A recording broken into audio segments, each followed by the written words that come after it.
Har Har Mahadev. There seems to be lot of confusion about the very name of Shahjahan's wife, who, we are told, lies buried in the central chamber of the Taj Mahal. It could be that the appellation Mumtaz Mahal got affixed to her only when she was buried in a Hindu crown palace, which is what the term Taj Mahal signifies.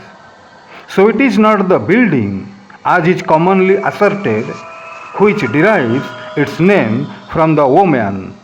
It is vice versa, namely that the woman derives her posthumous title from the magnificent palace in which she had her second burial. This conclusion of ours is based on Shahjahan's own court chronicle, the Badshahnama, which says, quote, on the 17th Jil-e-Qabs, 1040, died Nawab Alia Begum in the 40th year of her age. She had borne him 8 sons and 6 daughters, unquote. Maulavi Moiuddin Ahmad observes that her original name was Arjumand Banu Begum, unquote.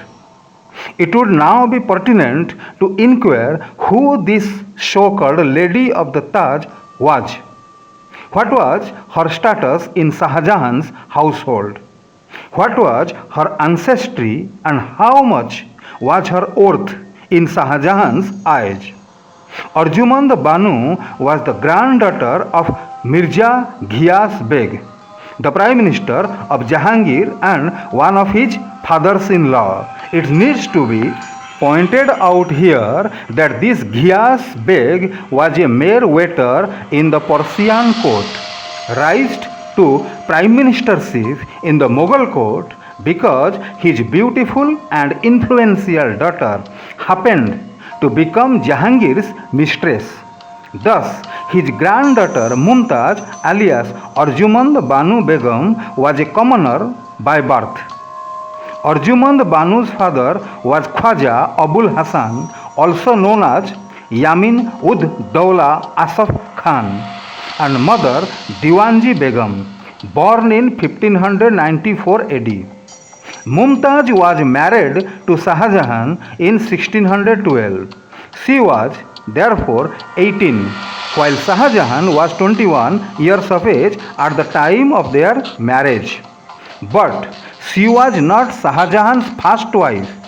Shahjahan's first wife, the queen, was a great granddaughter of the ruler of Persia, Shah Ismail Safi. Shahjahan had numerous other wives and thousands of consorts. He not only was married before taking Mumtaz as his wife, but also married again after her death. In between these weddings, he also used to take consorts by the hundreds into his harem. It is therefore futile to argue, as is traditionally done, that Shahjahan was so devoted to Mumtaz as to lose all interest in life after her death, and that he therefore perpetuated the memory in a magnificent monument. The ado that current historical texts make about Shahjahan's mythical infatuation for Mumtaz is not justified by the historical records of those times.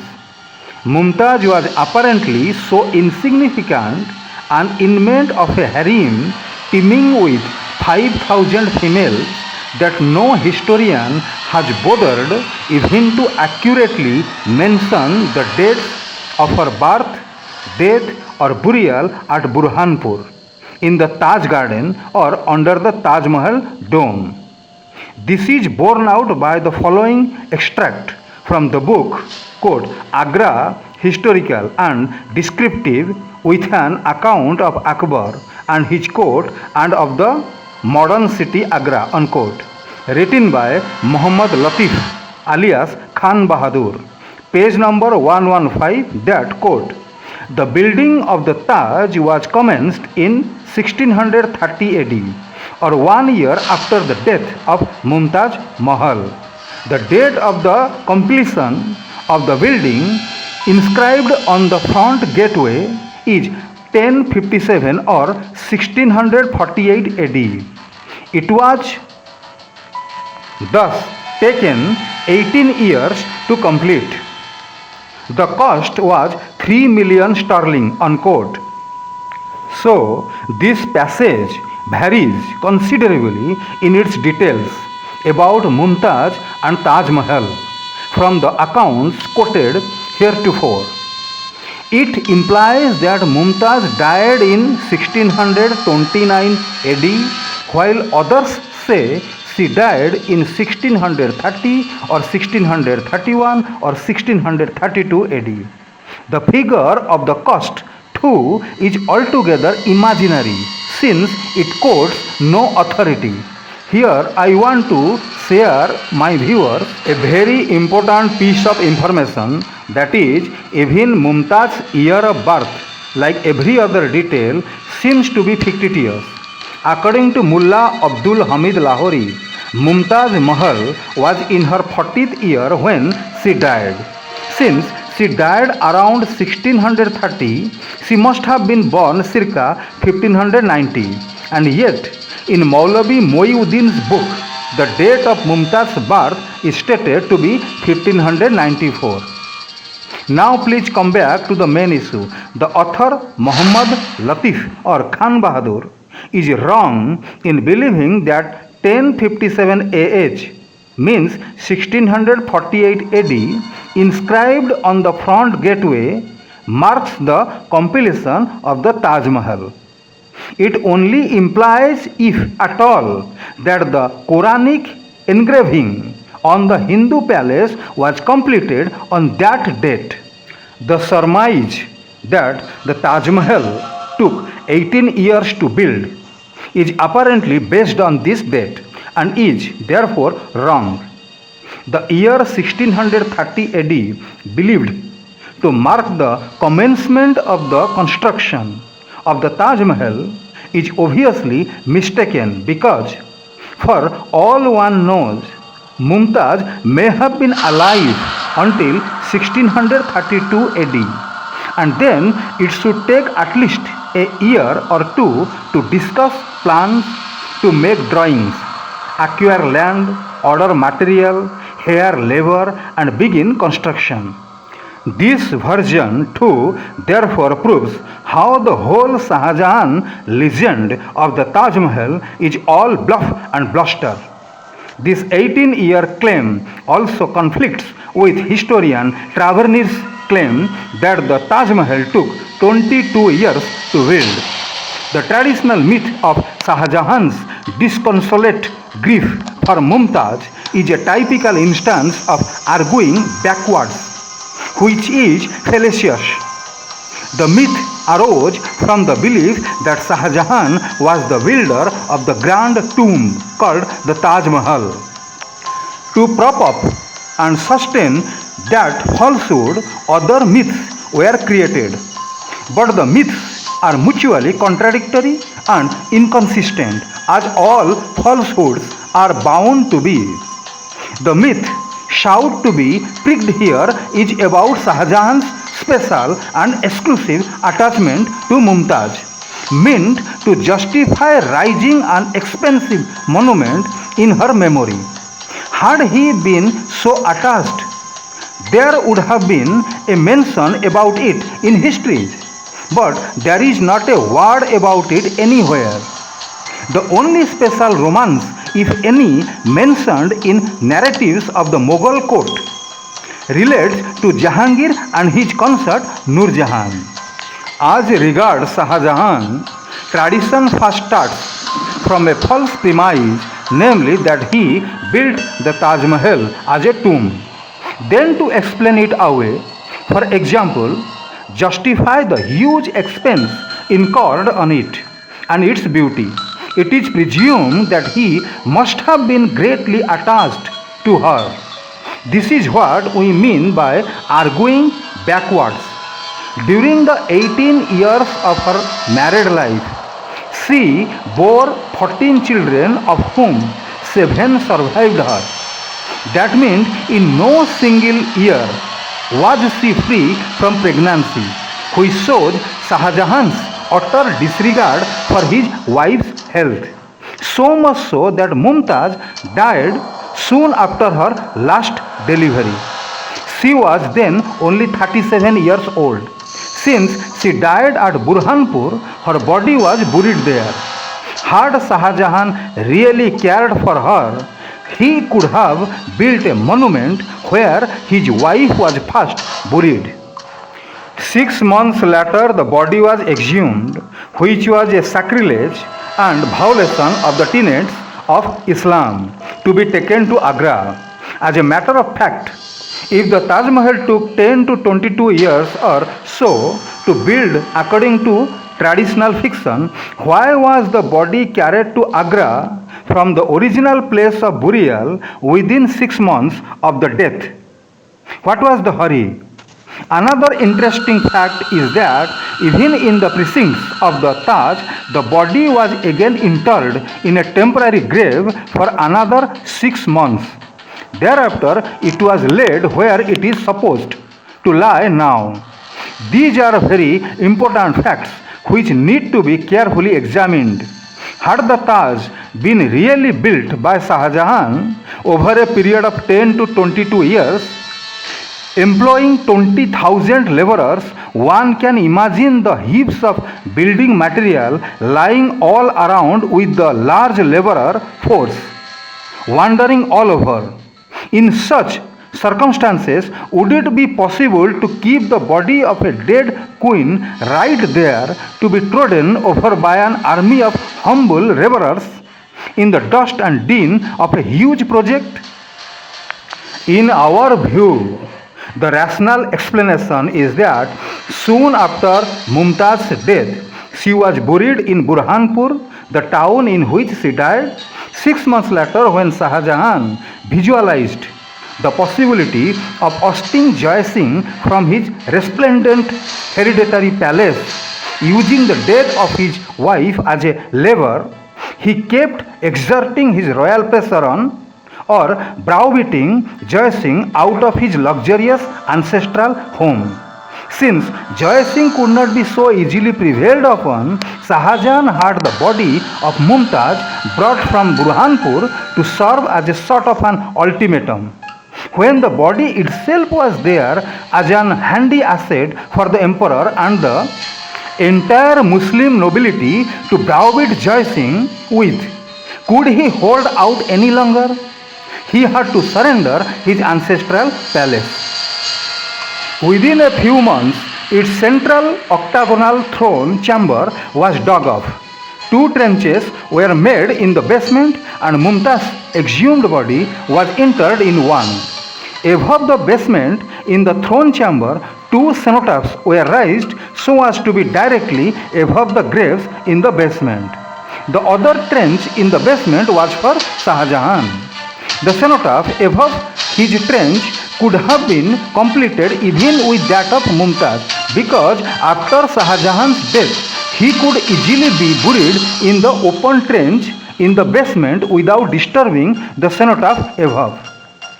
This was necessary to ensure a grand burial for himself alongside Mumtaz when he knew that none of his sons cared for him.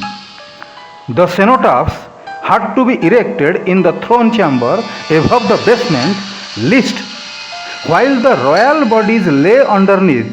Others used the main upper chamber for temporal purpose, thereby violating their sanctity.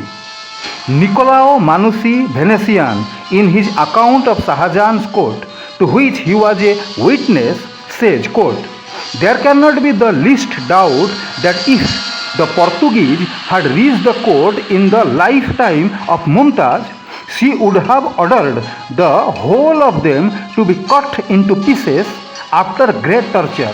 All the same, they did not escape a sufficient amount of suffering. Some abjured their faith either from fear of torture and of death, or through the desire of recovering their wives who had been distributed by Shah Jahan among his officers.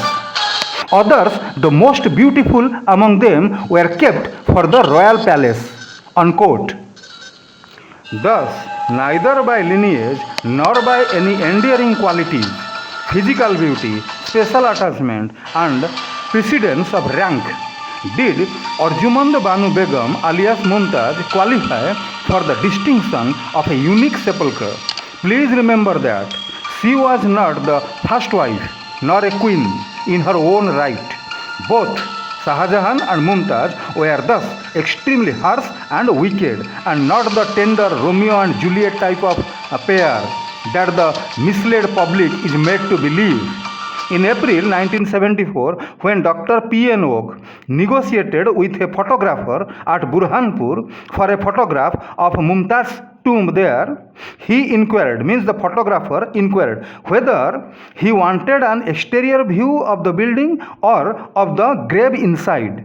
That indicates that even in Burhanpur, Mumtaz had been buried inside an usurped building, though accounts that have come down to us have all along claimed that Mumtaz was buried in an open garden. It is apparent, therefore, that actually Mumtaz was first buried in a garden palace in Burhanpur, exactly as she was buried a second time in a garden palace at Agra, namely in Taj Mahal. This is yet another important detail which has been withheld from a gullible public for 3 long centuries. This also illustrates how historians have been accepting Muslim versions, unverified and uninvestigated. Shah Jahan managed to bury Mumtaz in a ready mansion in Burhanpur first and second time in a better mansion in Agra, just to defraud the Hindus of 2 of their ancient palaces. Thereby, Shah Jahan succeeded in defiling and misappropriating 2 Hindu mansions in 2 different and distant cities with 1 crops. In both cases, historical accounts glossed over the 2 burials by vaguely alluding to Mumtaz's burial first in a garden in Burhanpur and some months later in Mansing's garden in Agra, carefully concealing the fact that at both places she was buried in the mansions situated in those gardens. Later, on the sleigh, those accounts added that Shah Jahan spent millions of rupees in raising the mausoleum in Agra, namely the Taj Mahal. Had Shah Jahan ever any intention to build a fabulous building over Mumtaz's body, he would have done so in Burhanpur itself. He would not incur double expenditure in first raising 1 mansion over her body in Burhanpur and later another better one in Agra, and yet leaving no expense account of either. Did not Shah Jahan have better or more serious things to do than trifle and fiddle with the crops of his departed consort and keep experimenting with sepulchre building in distant cities? There is one other important aspect which seems to have escaped everybody's attention. There are 2 cenotaphs in the Taj Mahal in the name of Mumtaz and 2 in the name of Shah Jahan, 1 each in the basement and upper floor respectively. Why 4 cenotaphs for just 2 corpses? Does not that little detail indicate a fraud hiding something? At least 2 of the cenotaphs must be fake. If so, which one are fake? The 2 cenotaphs in the name of Mumtaz were obviously raised to bury the 2 Hindu siblings, 1 each in the basement and the upper floor respectively. That indicates either that Mumtaz is not at all buried in the Taj Mahal, or that her corpse in the basement cenotaph has been laid over the Hindu sibling. But even the basement is 2 stories above the river level. Therefore, Mumtaz's body could never have been buried even in the basement. My God, this is like a daylight robbery. Please watch the second part of it. Hare Krishna, Har Har Mahadev.